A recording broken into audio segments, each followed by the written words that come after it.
Welcome to Creative Pages with Catherine. I'm Catherine.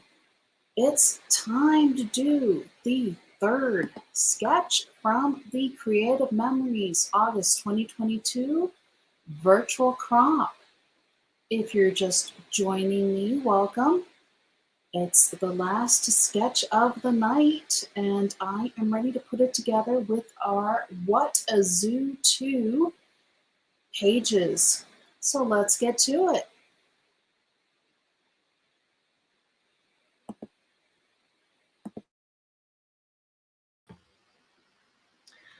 All right, here we go. I am so happy I got my camera fixed from earlier. All right. So for those of you who are just discovering my channel, one of the series I have on it is my Sketch With Me series. And I just recently did my What a Zoo 2 Sketch With Me. Okay, sorry about that. I went to grab my tape runner refill just in case my tape runner ran out. And so in the Sketch With Me series, I did this What a Zoo 2, and I actually had some scraps that I'm going to be incorporating into this layout for our sketch number 3. I just kind of thought it would be fun to use up some of these because I really like to use up my scraps. I do not like having them pile up.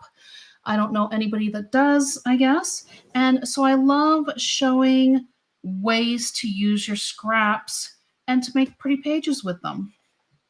So for our sketch number 3, we are actually going to have just the 3 pictures on this one. I did pull out my Animal Tracks Border Maker cartridge for this one, for this top here, because this collection, it does have border stickers. I just don't have them. And I thought, well, why not pull out my Animal Tracks, because I have that. Or if you want, you can use the Zebra Stripe Border Maker cartridge that's also available on our website currently. So let's get going and put this layout together. I have the water looking page is my base page. The punching I'm going to do is going to be from this darker brown that kind of has this pebbled look on the back. I also did have an extra strip of this pebbled look left over from a layout. And this is about an inch by 12 inches. You're going to see where we're going to use that coming up. We're going to cut some mats from this piece that I cut an oval from. And we are also going to cut a strip of some extra animal tracks because I thought it would be fun to repeat our animal tracks that we're going to create not only with this brown paper, but why not add an extra effect with the paper here that we had as a scrap. So to use our border maker system, you pull out the tray on the bottom, you lift up the top blue part that has a magnet in it. It helps to set up your paper, line it up, you close it. There's a magnet in here that'll hold your paper in place. You fold back under your gray piece and you punch. And this is the part that I usually edit out, but since we're live, you get to listen to me punch my border real quick here.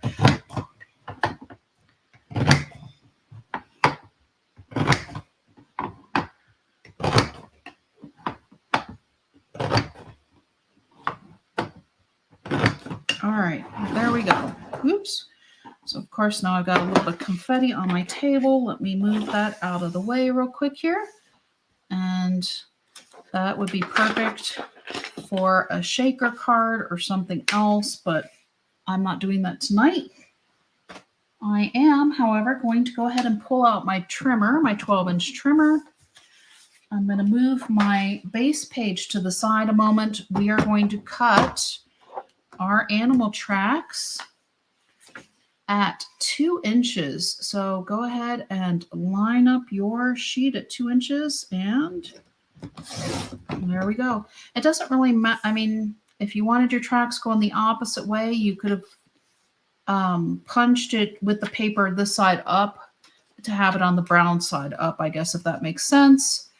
It's getting late. What can I say? All right.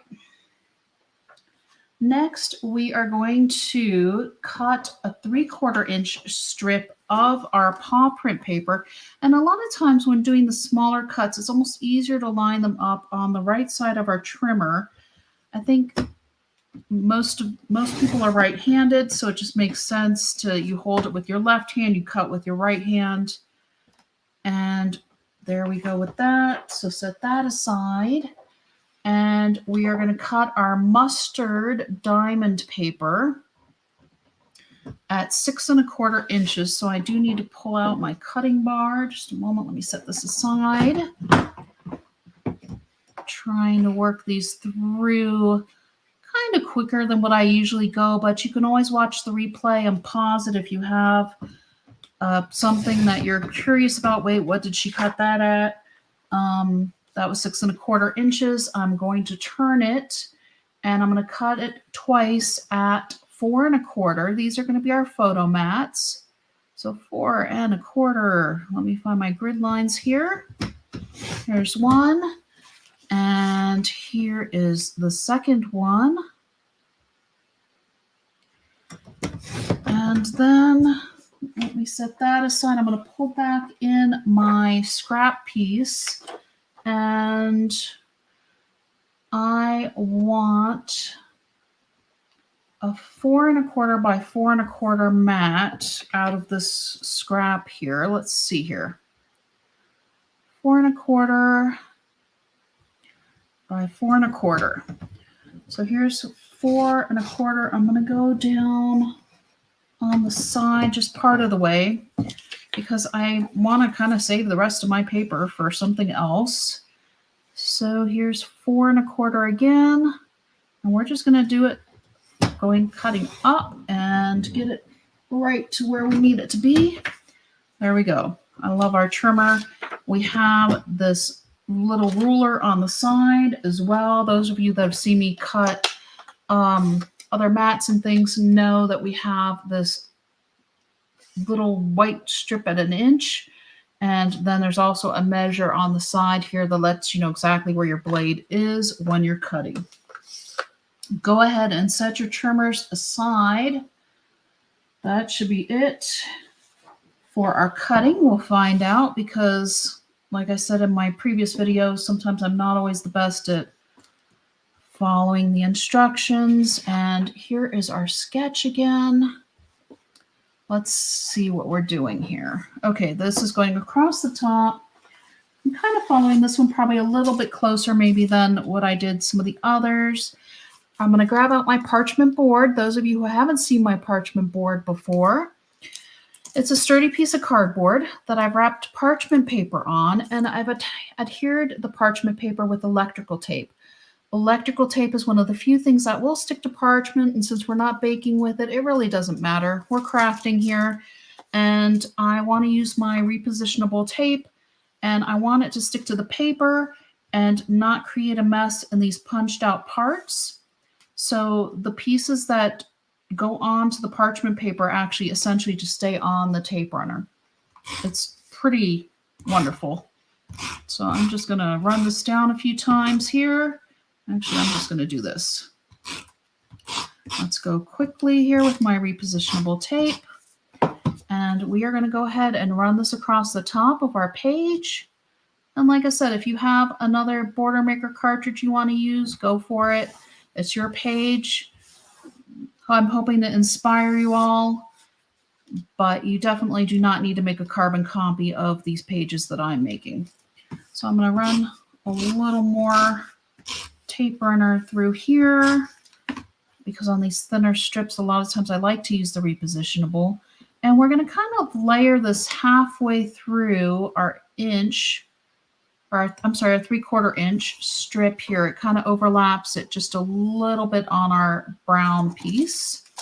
So it almost looks like our animals were walking through, you know, the water here a bit as they were going along. All right, let's get our mats placed. Oh wait, no, we need to place this other strip. So I have this 1" by 12" strip left over from my other layout. I'm going to just use my regular tape runner and live dangerously here. There we go. Run this across the bottom. I'm still playing tape runner chicken with my tape runner, but we'll see.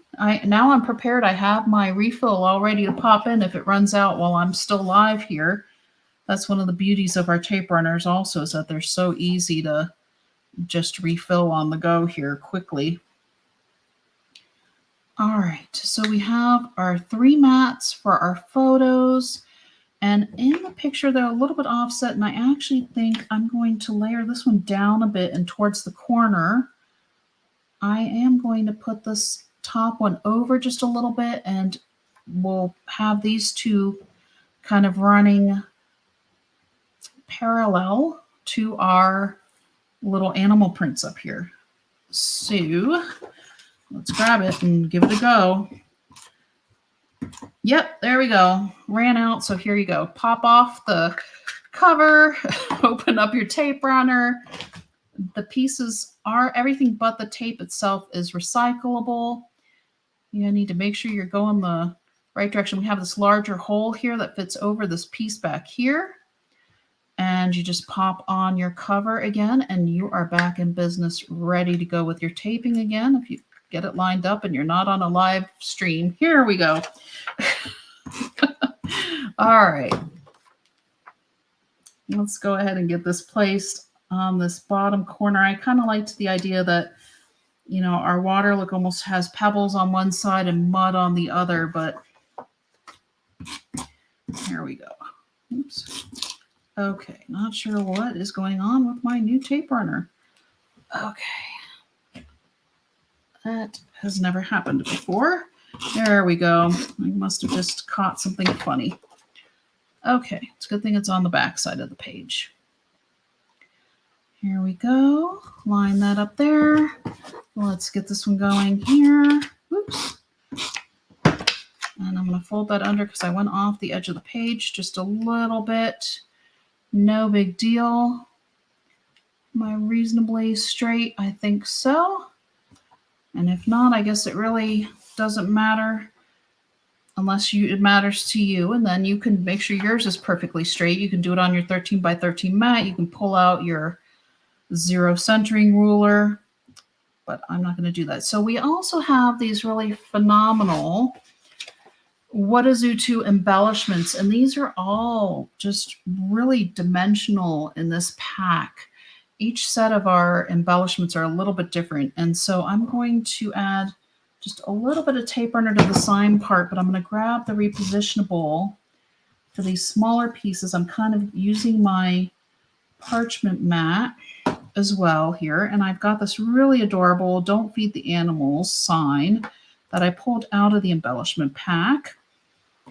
And I have picked out this hippo that's in the water, and I am going to place him kind of on this rocky shore here with the "Don't Feed the Animals" sign above him, and we've got our paw prints, and I may add something else over here because we have our pictures, we have so many paw prints. We need something in here as well. On our sketch, we do have like several. You can run a couple extra borders. You can double mat your photos.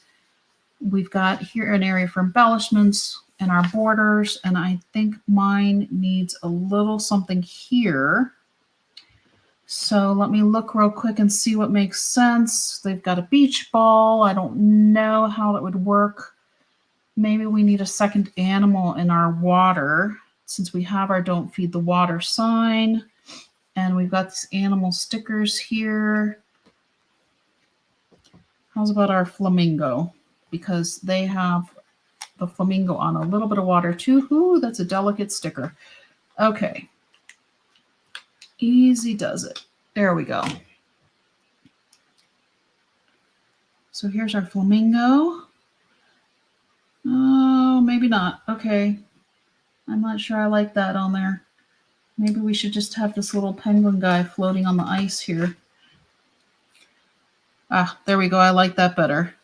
Okay, we're going to put our penguin on here, even though the rest of our page is a little more tropical. You know what? If you visited SeaWorld and they have all kinds of different animals there, it can work. I think it can work. And there's some other penguins if you have another page later. And you know what? I think I'm going to take this bird and put it up in the corner. And I'm going to grab a foam square real quick, one of my smaller foam squares, and just pop up this bird at the top of our page just to add an extra pop of color and some extra interest, drawing the eye around through our page with our pictures and with our embellishments and our stickers. And it all makes sense.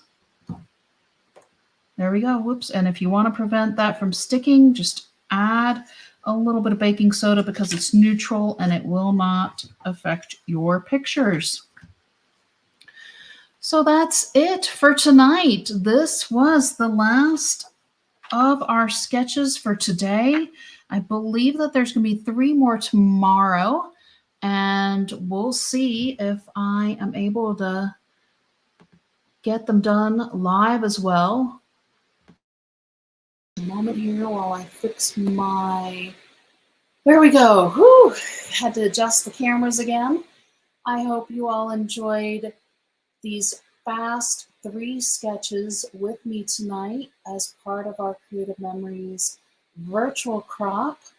Not sure I'm going to be able to do this every month, but I thought it would be fun for this month when I had a little bit of extra time just to work them in, and hopefully I'll be able to get all 3 of the other ones done tomorrow as well. Stay tuned for that to see if I actually am able to get them done. Until next time.